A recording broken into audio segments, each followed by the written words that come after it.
In this episode, we have a lot to cover. Recently, we've been discussing how to get Mortal Kombat and Final Fight, and predictions of cabinets coming out in June at E3. If you haven't seen those videos, check them out. Otherwise, thank you for your continued support. But in this video, instead of talking about Wave 2 cabinets, I wanted to discuss some of my upgrades to my Wave 1 cabinets. We won't be talking about Raspberry Pis, but please stick around, sit back and relax, don't forget to subscribe, and let's do this.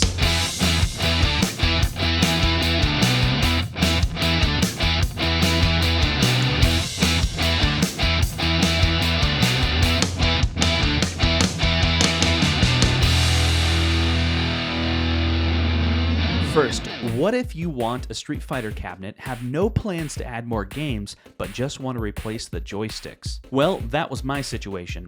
After having several parties at my house, the Street Fighter Arcade1Up cabinet is by far the most played cabinet in my house, and people usually just play the first game. To many, the controls are fine, but I wanted to try some other options, so I headed over to DIY Retro Arcades. Now, Shane from DIY Retro Arcades is great. He is not paying me for this review. I'm just sharing my experience with you, hoping that this will help you out. His prices are very reasonable, and he makes the upgrades very, very easy. So here's what you do. You go to the website. He has a section for Arcade1Up upgrades. Then you hit joysticks. I picked the Genuine Sanwa with bat tops. Now, if you are upgrading the Wave 1 cabinet, you want to pick the old style 2-4 pin.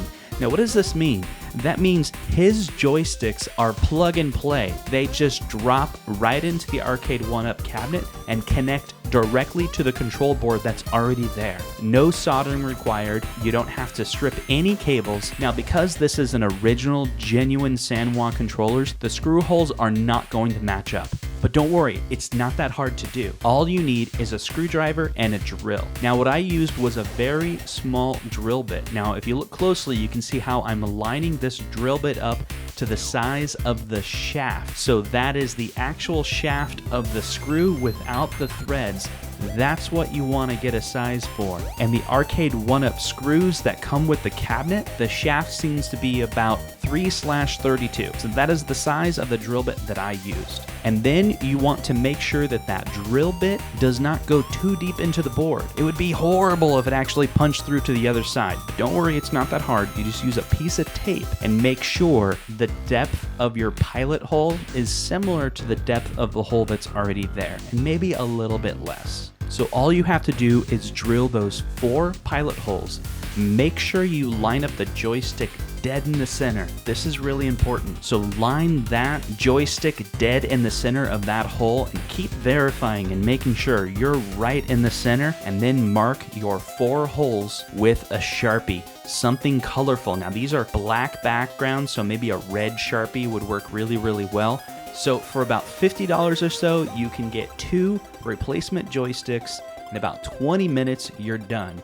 You take the screws out, you pop off the joystick. There's a little bit of glue on the original Arcade1Up joysticks. You give it a little bit of pressure and that thing will pop off. And then line up that joystick right in the center of that hole. Keep double checking and making sure you have that centered. Make your marks, drill your 4 pilot holes, screw that in, plug that into the little controller, and you're good. So are these joysticks better?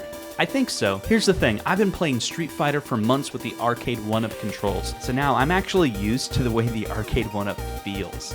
But these new joysticks do feel higher quality. So after about 10 minutes, I really started to notice how much higher quality these joysticks were. And for the price, yeah, it's a really cool experience. So that's all I have for today. Thanks for watching, and we'll see you next time.